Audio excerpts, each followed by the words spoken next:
Basahin. Ang pagbagsak ng eroplanong Air India. Para sa iba, isa lang itong panibagong ulat ng balita. Pero para sa akin, isa itong malalim na paalala kung gaano kaina at hindi inaasahan ang buhay. Apat na buhay, apat na kwento. Apat na makapangyarihang aral na nagbago ng pananaw ko sa oras, layunin, at biyaya ng bawat sandali.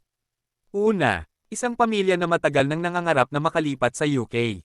Paulit-ulit silang nahadlangan dahil sa mga responsibilidad, pagkaantala, at mahihirap na desisyon.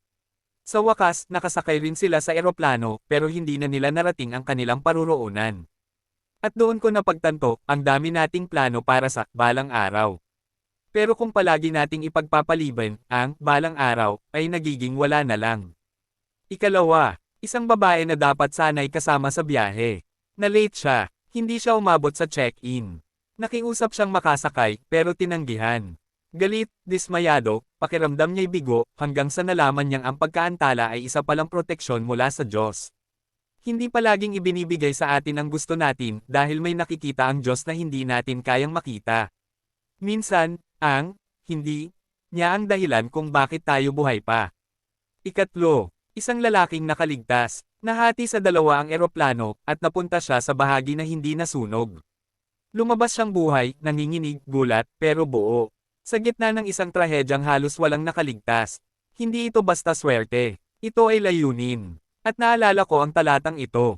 May panahon para sa lahat ng bagay, at oras para sa bawat gawain sa ilalim ng langit. Ecclesiastes 3:1.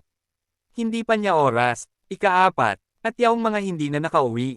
Mga taong may pangarap, may pamilya, may kwentong hindi pa tapos. Huling halik sa mahal sa buhay noong umaga na hindi nila alam, huli na pala. Paalala patungkol sa ating buhay. Walang kasiguraduhan ang oras. Hindi tayo siniguradong tatanda. Hindi tayo siniguradong may mamaya. Ang meron lang tayo ay ang ngayon. Isang hininga, isang tibok, isang pagkakataon. Kaya habang may ngayon ka pa, habang humihinga ka pa, malakas ka pa, may kakayahan ka pa ay huwag mo itong sayangin. Huwag mong hintayin ang perpektong panahon. Magmahal ka ngayon. Humingi ng tawad ngayon. Magpatawad ngayon. Mangarap ngayon. Magsalita ngayon. Dahil ang buhay, hindi palaging may babala. At minsan, ang susunod na pagkakataon ay hindi na dumarating.